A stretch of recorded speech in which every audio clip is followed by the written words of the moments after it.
Hello' ছাত্ৰ ছাত্ৰীসকল, আজি আমি ইতিহাসৰ প্ৰথম পাঠৰ দ্বিতীয় ভিডিঅ'টো আৰম্ভ কৰিম।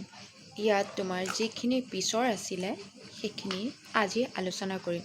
তেতিয়াহ'লে দেৰি নকৰি আহা আৰম্ভ কৰোঁ। আজি আমি আলোচনা কৰিম চমু বা দীঘল উত্তৰৰ প্ৰশ্ন। 1ৰ পৰা আজি আমি আলোচনা কৰিম 3লৈকে, আৰু 4ৰ পৰা ধৰি লোৱা 10লৈকে এইটো নেক্সট ভিডিঅ'ত আমি আলোচনা কৰিম। তেতিয়াহ'লে দেৰি নকৰি আহা আৰম্ভ কৰোঁ। 1 নম্বৰটো হৈছে ইংৰাজে ভাৰতৰ লগত বাণিজ্য চুক্তি কৰিবলৈ কৰা প্ৰচেষ্টা কেতিয়া সম্পূৰ্ণ হৈছিল? তাৰ পদক্ষেপসমূহ সংক্ষেপে লিখা। উত্তৰ: 1608 খ্ৰীষ্টাব্দ ইংলেণ্ডৰ ৰজা প্ৰথম জেমছে ভাৰতৰ সৈতে বেহা বেপাৰ কৰাৰ উদ্দেশ্যে কেপ্টেইন উইলিয়াম হকিন্স নামৰ এজন ব্ৰিটিছ সদাগৰৰ যোগেদি মোগল সম্ৰাট জাহাংগীৰলৈ এখন আবেদন পত্ৰ প্ৰেৰণ কৰিছিল। হকিন্সে তাপ্তি নদী মোহনাৰ চুৰত বন্দৰত উপস্থিত হৈছিল। 1615 খ্ৰীষ্টাব্দ ইংলেণ্ডৰ ৰজা প্ৰথম জেমছে ছাৰ থমাছৰ নামৰ আন এজন ইংৰাজক পুনৰ জাহাংগীৰৰ ওচৰলৈ প্ৰেৰণ কৰিছিল।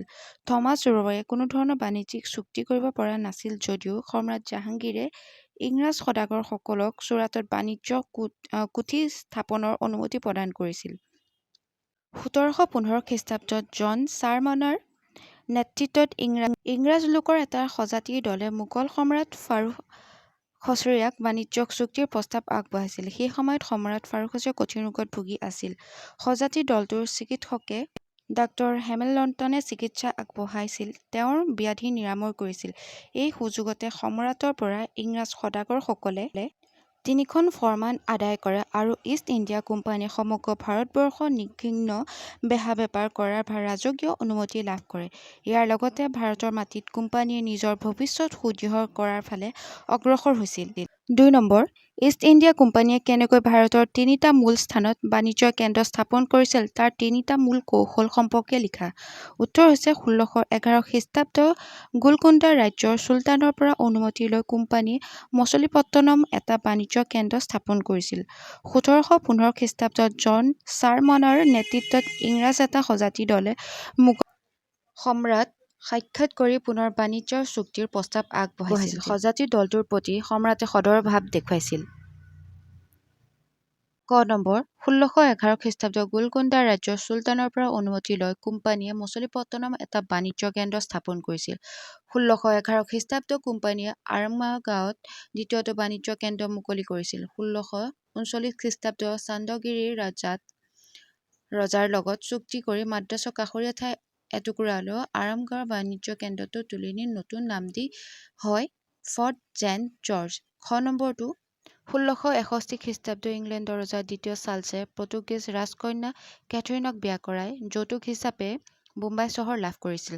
ৰজা চাৰ্লছে 1668 খ্ৰীষ্টাব্দত 50,000 পাউণ্ড ঋণৰ বিনিময়ত বোম্বাই ইংৰাজ কোম্পানীয়ে হস্তান্তৰ কৰিছিল। তেতিয়াৰ পৰা বোম্বাই কোম্পানীৰ প্ৰধান কাৰ্যালয়ত পৰিণত হৈছিল। গ নম্বৰ: 1690 খ্ৰীষ্টাব্দত জব চাৰ্নক নামৰ কোম্পানীৰ এজন বিষয়াই বংগৰ নবাবৰ লগত এখন চুক্তিৰ যোগেদি 1200 টকা খাজানাৰ বিনিময়ত কালীঘাট, কলিকতা, সুতানুটি আৰু গোবিন্দগুৰি নামৰ 3খন গাঁৱৰ জমিদাৰী স্বত্ব কোম্পানীয়ে লাভ কৰিছিল আৰু ইয়াত এটা বাণিজ্য কেন্দ্ৰ আৰম্ভ কৰিছিল। 3খন ঠাইৰ সমষ্টিয়ে পিছলৈ কলিকতা নগৰৰ ভেটিলৈ ৰূপান্তৰিত হৈছিল। ইংলেণ্ডৰ ৰজা তৃতীয় উইলিয়ামৰ সন্মানাৰ্থে কলিকতা বাণিজ্য কেন্দ্ৰটোৰ নাম ফৰ্ট উইলিয়াম ৰখা হয়। 3 নম্বৰটো হৈছে ভাৰতত ব্ৰিটিছ সাম্ৰাজ্যবাদ প্ৰতিষ্ঠাৰ পথ সুগম কৰি তোলা ইষ্ট ইণ্ডিয়া কোম্পানীৰ আটাইতকৈ উল্লেখযোগ্য ব্যক্তিজন কোন? তেওঁ কি কি কৌশলেৰে ব্ৰিটিছ সাম্ৰাজ্যৰ লাই খুঁটা স্থাপন কৰিছিল? 4টা যুক্তিৰে লিখা। উত্তৰ হৈছে ভাৰতীয় ব্ৰিটিছ সাম্ৰাজ্য প্ৰতিষ্ঠাৰ পথ সুগম কৰি তোলা ইষ্ট ইণ্ডিয়া কোম্পানীৰ আটাইতকৈ উল্লেখযোগ্য ব্যক্তিজন হ'ল ৰবাৰ্ট ক্লাইভ। ব্ৰিটিছ সাম্ৰাজ্যৰ লাই খুঁটা স্থাপন কৰা কৌশল 4টা হ'ল: 1 নম্বৰ: ৰবাৰ্ট ক্লাইভে নিজৰ কোম্পানীৰ স্বাৰ্থত আনবোৰ বিদেশী ইউৰোপীয়ান কোম্পানীক ভাৰতৰ পৰা বহিষ্কাৰ কৰাৰ আঁচনি লৈছিল। 2 নম্বৰ: তেওঁ যুদ্ধ নাইবা মিত্ৰতাৰ পাশেৰে দেশীয় ৰজাসকলক কোম্পানীৰ ফলীয়া কৰিবলৈ প্ৰচেষ্টা চলাইছিল। বংগৰ নবাব, হায়দৰাবাদৰ নিজাম, অযোধ্যাৰ নবাব, ৰাজপুতানাৰ ৰজা আদিয়ে কোম্পানীৰ সৈতে মিত্ৰতা কৰি প্ৰত্যেকেই নিজৰ নিজৰ কৰ্তৃত্ব বিসৰ্জন দিবলগীয়া হৈছিল। 2 নম্বৰ: পলাশী যুদ্ধত বংগ, বিহাৰ আৰু উৰিষ্যাৰ নবাব চিৰাজউদ্দৌলাক চালচতুৰীৰে পৰাস্ত কৰি ভাৰতবৰ্ষত ব্ৰিটিছ সাম্ৰাজ্যৰ লাই খুঁটা স্থাপন কৰি ব্ৰিটিছ সাম্ৰাজ্যবাদ প্ৰতিষ্ঠাৰ পথ সুগম কৰি তুলিছিল। ৰবাৰ্ট ক্লাইভৰ পৰা লৰ্ড ডেলহাউছীৰ শাসনৰ সময়লৈকে ইষ্ট ইণ্ডিয়া কোম্পানীয়ে কালক্ৰমত সমগ্ৰ ভাৰতবৰ্ষত ব্ৰিটিছ সাম্ৰাজ্যবাদৰ উপনিৱেশ স্থাপন কৰিছিল। ধন্যবাদ।